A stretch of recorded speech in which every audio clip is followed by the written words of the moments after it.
গত ভিডিওতে আমি আপনাদেরকে দেখিয়েছি একটি মডেল আপনারা কিভাবে করবেন। সো আজকের ভিডিওতে দেখাবো যে আপনারা অর্ডার কিভাবে করবেন। সো আপনারা হয়তো ভাবতে পারেন যে এই ভিডিওগুলো যদি একেবারে যদি লং করি তাহলে হয়ে যায়। আসলে আপনারা যদি শুধু মডেল লেগে সার্চ দেন তাহলে শুধু মডেলটা চলে আসে, বা অর্ডার লেগে সার্চ দিলে অর্ডারটা চলে আসবে। তো এই জন্য আমি পার্ট বাই পার্ট এই ভিডিওগুলো আপনাদের জন্য করতেছি। তো যদি আপনি আমার চ্যানেলে নতুন হয়ে থাকেন তাহলে অবশ্যই আমার চ্যানেলটাতে সাবস্ক্রাইব করবেন এবং পাশে থাকা বেল আইকনটা অবশ্যই অন করে দেবেন। শুরু করা যাক আজকের ভিডিওটি। অর্ডার করার জন্য দেখতেছেন এখানে আমার স্ক্রিনের উপরে কিছু প্যাটার্ন রয়েছে। এখান থেকে আমি সবার আগে এই স্টাইলটা এটা এইভাবে আমি কপি করে নিব। এরপরে রাইট বাটন ক্লিক করার পরে নিউতে চলে যাব। নিউতে আসার পরে দেখতেছেন এখানে অর্ডার। আমি অর্ডারে ক্লিক করার পরে এখানে একটি ডায়লগ বক্স চলে আসবে। এখান থেকে আমরা যে কাজটি করব, সর্বপ্রথম এখানে দেখতেছেন মার্কার নেম। আমরা এখান থেকে যে স্টাইল নাম্বারটা রয়েছে সেই স্টাইল নাম্বারটা দিয়ে দেবো। এরপরে এখান থেকে আমরা দেব মার্কার, অর্থাৎ মার্কার নেম যেহেতু চেয়েছে সবার আগে আপনারা স্টাইল দিবেন, এরপরে মার্কার যে নামটা রয়েছে সেটা দিবেন। সাধারণত যে কাজটা করা হয় মার্কারের রেশুর উপরে, মার্কারের পিসের উপরে এই কাজটি করা হয়। যেমন ধরেন মার্কা 1 পিস, এরপরে যদি আপনাদের কাটিং নাম্বার হয় সেক্ষেত্রে দেবেন এখানে BULK বাল্ক -1। আর অনেক জায়গায় কিন্তু এখানে লেখে যে কাট CUT, অর্থাৎ কাটিং নাম্বার হচ্ছে 1। তো যে যেটা লেখক না কেন সব কিছু এখানে একটাই। তো এটা আপনাদের উপর ডিপেন্ড করবে যে আপনারা কী রকম করে কাজ করবেন বা আপনাদের কাছ থেকে কী রকম করে কাজ চাচ্ছে। তো এখান থেকে যদি আপনারা ইঞ্চি এবং সিএমএ করতে চান তাহলে এখান থেকে আপনারা দেখতেছেন ভিউতে চলে যাবেন। এরপরে দেখতেছেন প্রেফারেন্স রয়েছে, এখান থেকে আসবেন। আসার পরে দেখবেন এখান থেকে আপনাদের মার্কাটা সিএমএ নিবে না ইঞ্চিতে নিবে সেটা আপনারা এখান থেকে চেঞ্জ করতে পারেন। তো আমি এখান থেকে মিটারে রাখতেছি এখান থেকে। ওকে, মিটারে রাখার পরে দেখতেছেন এখানে দিবেন 145। আপনাদের যে উইথ রয়েছে মার্কারের উইথ দেখতেছেন এখানে, সেই উইথটা আপনারা এখানে দিয়ে দিবেন। এরপরে দেখতেছেন অর্ডার নাম্বার। মার্কারের ভিতরে যদি আপনারা প্রতিটা পার্টসে যদি কাটিং নাম্বার দিতে চান তাহলে এইভাবে আপনারা কাটিং নাম্বার দিতে পারেন। এরপর রয়েছে ডেসক্রিপশন। আপনাদের যদি কোনো মন্তব্য থাকে তাহলে অবশ্যই এখানে মন্তব্যটা আপনারা দিয়ে দিবেন। তো অনেকেই আছে সেই মন্তব্যটা দিয়ে দেয়, আবার অনেকে আছে সেটা এখান থেকে দিয়ে দেয় না। তো এরপরে যে কাজটি করতে হবে এখানে লে লিমিট রয়েছে। লে লিমিটে হচ্ছে আপনারা মার্কারটা কিভাবে করবেন, ওয়ান গার্মেন্টস না ওয়ান গার্মেন্টস, সেটা ফেব্রিকের উপর নির্ভর করবে। সেটা হচ্ছে প্রিন্ট হতে পারে, স্টাইপ হতে পারে, চেক হতে পারে। কীরকম করে কাজ করবেন সেই সেটিংগুলো এখানে থাকবে, সেই সেটিংগুলো নিয়ে আপনারা এখান থেকে কাজ করবেন। তো এখানে নতুন একটি ফোল্ডার সেট করা রয়েছে, এখানে রয়েছে শুধু এল, এই জন্য আমি ওপেনে ক্লিক করে দিয়ে শুধু এলটা দিলাম। আর অ্যানোটেশন রয়েছে এখানে, মার্কারের ভিতরে যে লেখাগুলো রয়েছে সেই লেখাগুলোর যে ধরন থাকবে সেগুলো এখানে। তো আমি এটা এখানে দিয়ে দিলাম। এখানে কিন্তু অন্য কোনো সেটিং থাকবে, এখানে আপনারা যাচাই করে নেবেন। আপনারা যে অফিসে কাজ করতে যাচ্ছেন বা যে অফিসে ইন্টারভিউ দিতে যাচ্ছেন সেগুলো এখানে যাচাই বাছাই করে নেবেন।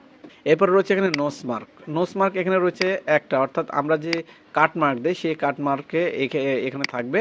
তো এটা হচ্ছে পি নোস একটি অপশন রয়েছে। আর যদি আপনারা অটো কাটারে কাটিং কাটতে চান, এখন নিত্য নতুন প্রয়োজনে কিন্তু অটো কাটারে কাটিং কাটা হচ্ছে, সেখানে কিন্তু এই পি নোস দিলে কিন্তু যে অটো কাটারের নাইফটা রয়েছে মাত্র 8 মিলিমিটার, সেটা কিন্তু 8 মিলিমিটার কিন্তু ঢুকে যাবে এখানে। ঢুকলে কিন্তু আপনাদের গার্মেন্টসটা কিন্তু বাদ হয়ে যাবে। তো সেই জন্য এখানে যে ভি নোজ থাকবে, একটু ভি মার্ক একটু কাটমারের মতো হয়ে থাকবে, সেটা কিন্তু এখানে থাকবে, সেটা আপনারা এখান থেকে দিয়ে দিবেন। তো আপনারা ম্যানুয়ালে কাটতে চাইলে এটা দিবেন, আর অটো কাটারে কাটতে চাইলে যে সেটিংটার কথা বললাম সেটা এখান থেকে দিয়ে দিবেন। এরপরে চলে আসি এই যে নিচে রয়েছে মডেল। আমরা যে মডেলটা করেছি সেই মডেলটা আমাদেরকে এখানে ইনপুট করতে হবে, এই জন্য মডেলে ক্লিক করে দিলাম। এরপরে এখান থেকে আসার পরে আমরা যে কাজটি করব, যে এর আগে যেহেতু আমি মডেলটা কপি করেছিলাম এটা এখান থেকে কপি করে দিলাম। এরপরে দেখতেছেন এখানে কিন্তু ফেব্রিক টাইপ থাকবে। আমি কিন্তু এর আগে মডেলে আমি আপনাদেরকে দেখিয়ে দিইনি, আমি কারণ লালিংয়ের প্যাটার্নগুলো এখানে ছিল না। এখানে ফেব্রিকের টাইপ থাকবে যে আপনি শেল এর মার্কা করতেছেন না লালিংয়ের মার্কা করতেছেন, সেই অনুপাতে আপনারা এখান থেকে টাইপ করে নেবেন। যদি এখানে টাইপ করা থাকে আর যদি আপনারা এটা সিলেক্ট না করেন তাহলে কিন্তু এখানে যে কন্ট্রাস্ট থাকতে পারে, শেল থাকতে পারে, লাইলিং থাকতে পারে, অথবা অন্য কোনো পার্ট থাকতে পারে, কিন্তু সবগুলো কিন্তু চলে আসবে। তো আপনারা এখান থেকে ফেব্রিক টাইপটা এখান থেকে যাচাই করে নিয়ে এই কাজটা এখান থেকে করে নেবেন। আর এরপরে চলে আসি এখানে সাইজ। এখান থেকে যদি আমরা ক্লিক করি, আমি আবার দেখিয়ে দিচ্ছি, এটা কিন্তু অনেক প্রবলেম হয় যে আসলে এটা কীভাবে কাজটা করব। এখানে এই দেখতেছেন সাইজে ক্লিক করার পরে অনেকগুলো সাইজ থাকবে, আপনারা যে সাইজ আপনাদের থাকবে সেই সাইজটা আপনারা এখান থেকে নিয়ে নেবেন।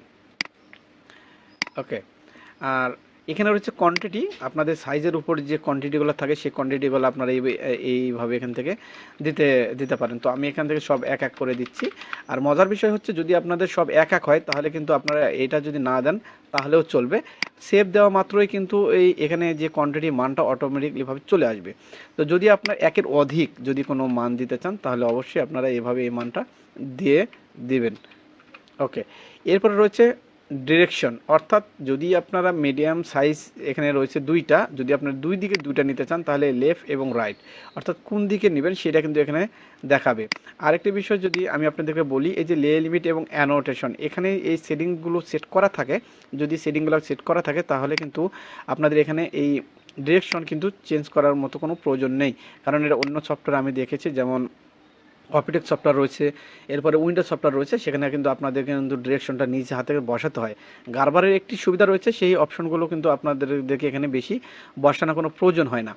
আচ্ছা, আরেকটি বিষয় হচ্ছে এখানে যদি আরেকটি মডেল আপনারা লোড করতে চান তাহলে কীভাবে করবেন। আরেকটি মডেল লোড করার জন্য দেখতেছেন এই যে উপরে এখানে অ্যাড মডেল রয়েছে, নিউ মডেল রয়েছে, এখানে ক্লিক করলে কিন্তু আরেকটা মডেল চলে আসবে। অর্থাৎ আমরা যখনই স্লিপ লেন্থের কাজ করি অথবা প্যান্টের যে আমরা যে ইনসেমের কাজগুলো করি সেই ক্ষেত্রে কিন্তু এগুলো কিন্তু লোড করতে হয়। তো এইভাবে যে এই মডেলটা যেভাবে আমরা লোড করেছি ঠিক এই মডেলটাও আমরা এভাবেই লোড করে নেব। তো যদি আপনাদের প্রয়োজন না হয় মডেলে ক্লিক করার পরে এখানে ক্লিক করলেই কিন্তু এটা ডিলিট হয়ে যাবে। তো এরপর আমরা যে কাজটি করব, এখান থেকে দেখতেছেন প্রসেস নামে রয়েছে প্রসেস অর্ডার, আমরা যদি প্রসেসে ক্লিক করে দিই তাহলে কিন্তু একেবারেই মডেলটাও সেভ নেবে প্লাস মার্কারের চলে যাবে। আর যদি আমরা শুধু সেভ দিই তাহলে কিন্তু শুধু দেখতেছেন এখানে আমি আপনাদেরকে যদি একটু জুম করে দেখিয়ে দিই, শুধু কিন্তু মডেলটা শুধু অর্ডারটা কিন্তু এখানে সেভ নিয়েছে। এখন আমি যদি প্রসেসে ক্লিক করে দিই তাহলে দেখবেন এখানে কিন্তু এই যে মার্কারটা এখানে চলে আসবে। এখন এই মার্কারে আমাদের কাজ রয়েছে, আমরা এখান থেকে মার্কারটা ওপেন করে নেব। ওকে, দেখতেছেন এখানে এই মার্কারগুলো চলে এসেছে। তো এখান থেকে আমরা যে কাজটি করব, আমরা এখান থেকে একটা একটা পার্ট এইভাবে আমরা নামাতে পারি। তো দেখলেন কিভাবে আমি আপনাদেরকে অর্ডার কীভাবে করবেন সেটা আমি আপনাদেরকে দেখিয়ে দিলাম। সো এরকম ভিডিও পেতে অবশ্যই আমার চ্যানেলের সঙ্গে থাকবেন, আর ভিডিওটি যদি ভালো লেগে থাকে তাহলে অবশ্যই আমার চ্যানেলটাতে সাবস্ক্রাইব করবেন। আর মার্কারে যারা পারেন না তাদের জন্য আমি একটি ভিডিও তৈরি করবো এখান থেকে সেটিংয়ের উপরে এবং মার্কারগুলো কীভাবে বসাবেন সেগুলোর উপরে আমি আপনাদের মাঝে চলে আসবো। সো এই ছিল আজকের ভিডিও, পরবর্তী ভিডিওতে আবার নতুন কোনো অপশন নিয়ে চলে আসবো। খোদা হাফেজ, ভালো থাকবেন।